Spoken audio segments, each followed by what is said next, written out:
Hey everybody, welcome back to 90 and Out. I'm your host, Timothy Holt, and today we're continuing in the epic action-adventure known as the Gospel according to Mark, covering the adult life of Jesus of Nazareth.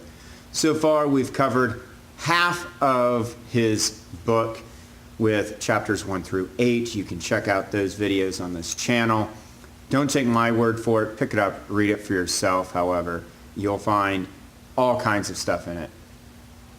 Some things that will just amaze you, other things that will baffle you, and still others that you go, yeah, that makes sense.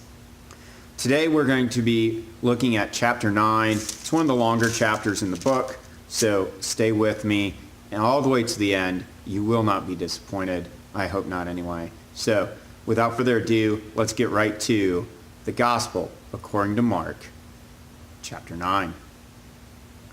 And he said to them, "Assuredly, I say to you that there are some standing here who will not taste death till they see the kingdom of God presented with power."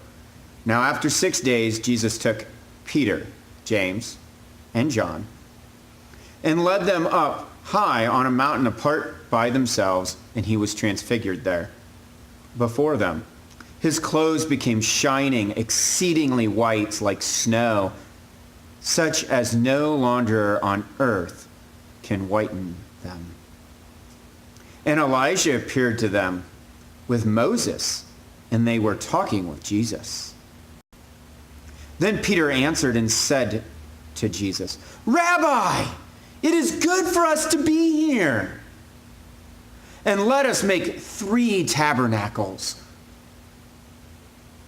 one for you, one for Moses, and one for Elijah." Because he did not know what to say, for they were greatly afraid.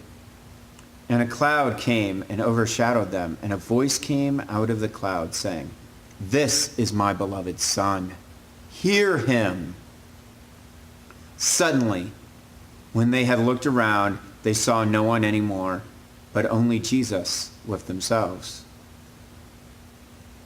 Now as they came down from the mountain, he commanded them that they should tell no one the things they had seen till the Son of Man had risen from the dead. So they kept the word to themselves, questioning what the rising from the dead meant. And they asked him, saying, "Why do the scribes say that Elijah must come first?" Then he answered and told them, "Indeed, Elijah is coming first and restores all things. And how is it written concerning the Son of Man? That he must suffer many things and be treated with contempt. But I say to you that Elijah has already come, and they did to him whatever they wished, as it is written of him." And when he came to the disciples, he saw a great multitude around them and scribes disputing with them. Immediately, when they saw him, all the people were greatly amazed, and running to him, greeted him. And he asked the scribes, "What are you discussing with them?" Then one of the crowd answered and said, Teacher, I brought you my son, who has a mute spirit. And wherever it seizes him, it throws him down. He foams at the mouth, gnashes his teeth, and becomes rigid. So I spoke to your disciples that they should cast it out, but they could not.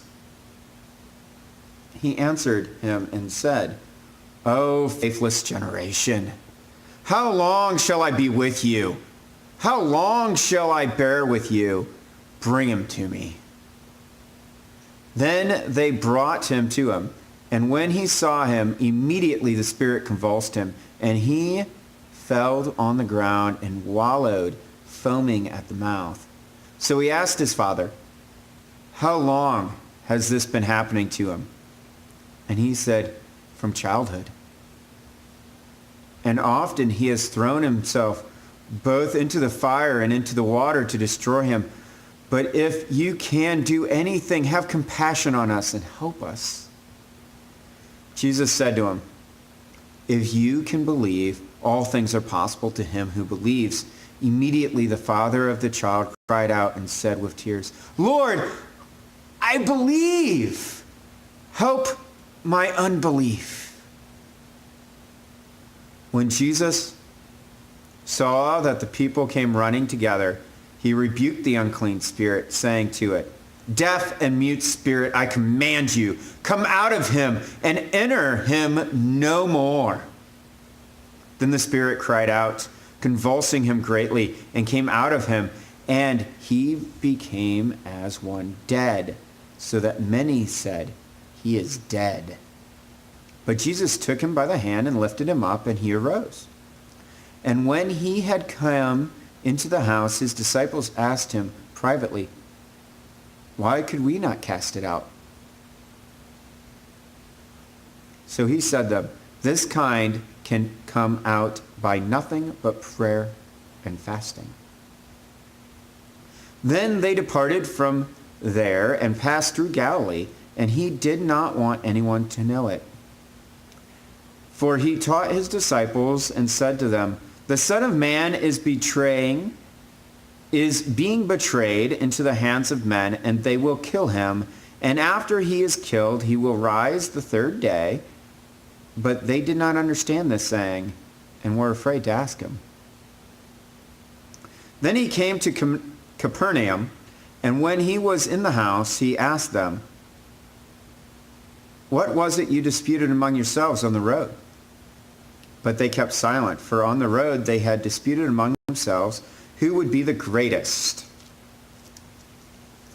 And he sat down, called the 12, and said to them, "If anyone desires to be first, he shall be last of all and servant of all." Then he took a little child and set him in the midst of them, and when he had taken him in his arms, he said to them, "Whoever receives one of these little children in my name receives me, and whoever receives me receives not me, but he who sent me."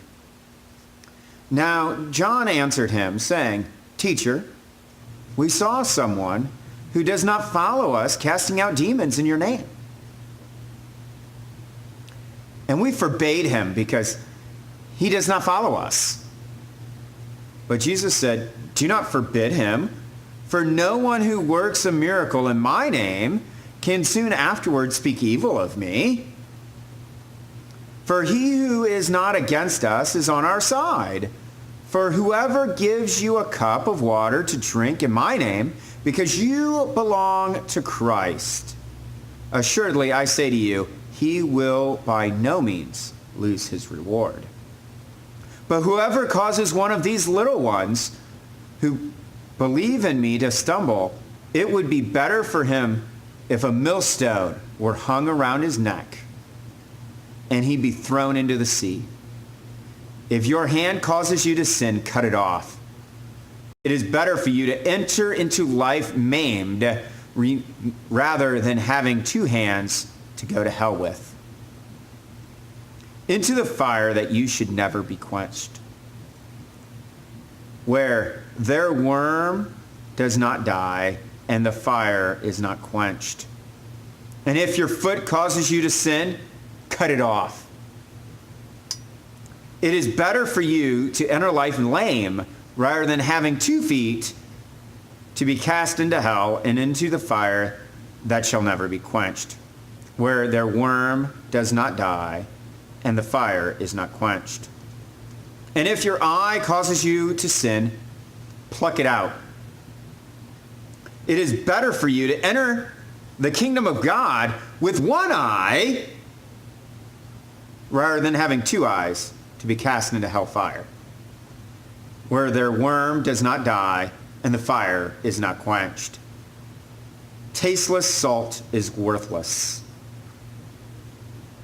For everyone will be seasoned with fire, and every sacrifice will be seasoned with salt. Salt is good, but if the salt loses its flavor, how will you season it?